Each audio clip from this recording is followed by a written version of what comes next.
Hi everybody, my name is Jaden, I'm Eli. I'm Jason. I'm Caden. and we are on the Yahoo and the Tour YouTube channel. And we thank you guys very, very much for hanging out with us. Our family is your family is our family.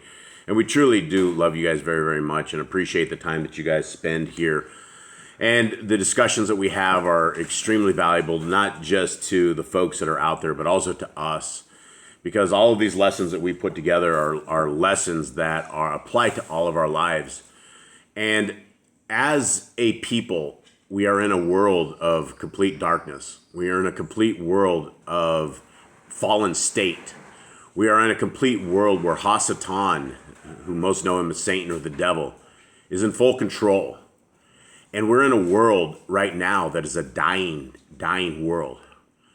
After the events of 2019 and 2020, most of the people that we know, friends and family, and again, this is going to be for with people with eyes to see and ears that can hear.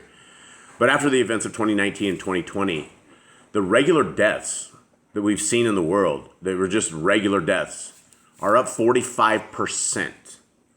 Almost 50% more deaths than we've ever had any time at all. And so there is a time, and a time now, where we absolutely have to be bold. We have to be bold to our loved ones. We have to be bold to the evil that is out there. And we have to tell people about the laws, the statutes, and the commandments of our Creator that are found in Genesis, Exodus, Leviticus, Numbers, and Deuteronomy. We have to tell these people, and you will be laughed at. You will be mocked. You will have rocks thrown at you. You will lose family members.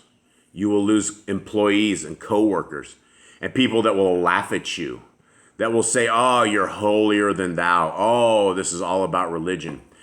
And when it talks about, in scriptures, about the laws, statutes, and commandments of our Creator, it's not a religion. It's a path. It's a life path, and it is a walk. And right now, if you are not bold with those around us, if you are too scared to tell people the truth, you may never, ever have another opportunity to tell the truth again.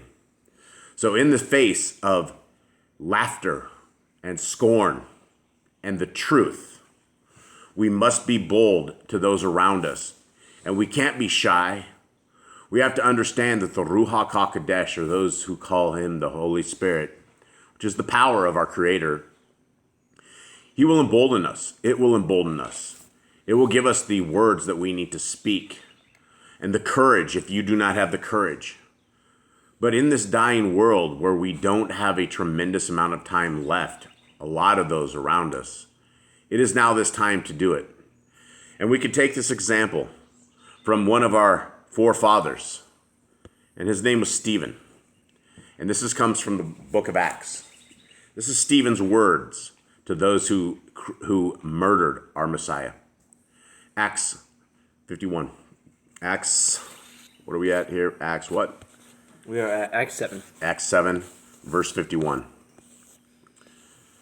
You stiff-necked and uncircumcised in heart and ears, you always resist the Ruach HaKodesh as your fathers did. You also do. Which of the Nevi'im did your fathers not persecute? And they killed those who before announced the coming of the righteous one, of whom you have now become the betrayers and murderers, who received the Torah as it was ordained by messengers, but did not watch over it. And hearing this, they were cut to the heart and gnashed the teeth at him. But he, being filled with the Ruach HaKodesh, looked steadily into the Shemaim and saw the esteem of Elohim and Yahushua standing at the right hand of Yahuwah. And he said, look, I see the Shemaim open and the Ben of Adam standing at the right hand of Yahuwah. And crying out with a loud voice, they stopped their ears and rushed upon him with one mind. And they threw him out of the city and stoned him. And the witnesses laid down their garments at the feet of a young man named Shaul. And they were stoning Stephanos as he was calling and saying, Adonai, Yahushua, receive my spirit. And kneeling down, he cried out with a loud voice, Adonai, do not hold this against them. And having said this, he fell asleep. All right, guys, the lesson called today is tell it like it is. If you guys are reading the scriptures in a year, today you guys are on Genesis 10 through 12, and you're on Matthew 4. And there's no better place than to read scriptures And if you guys have never ever read the scriptures yourself, if you've never ever gone from the front of the book to the back of the book, if you guys get on this course and this schedule and these lessons, this time next year you will have had the word. You will have understanding. You will understand what the scriptures say. Today's scripture, Acts 7:51. You always resist the Holy Spirit, as your fathers did, so do you. It is difficult to be the one who bears unwelcome news. The TV meteorologist can upset people just by predicting that it's going to rain on a picnic day.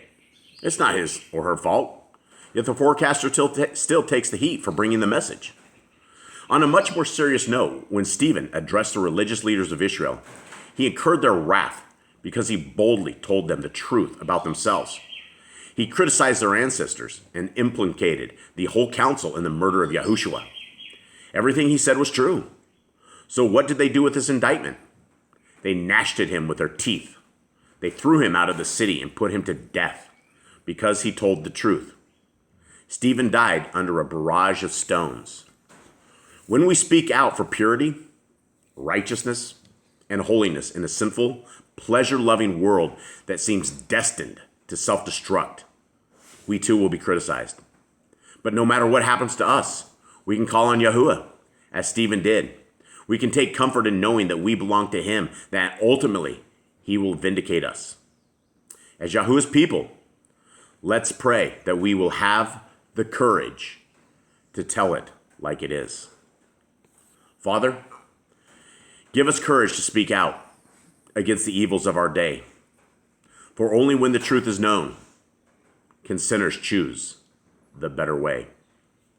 It's better to declare the truth and be rejected than to withhold it just to be accepted. All right, everybody, we love you. Have a good day. All right, shalom.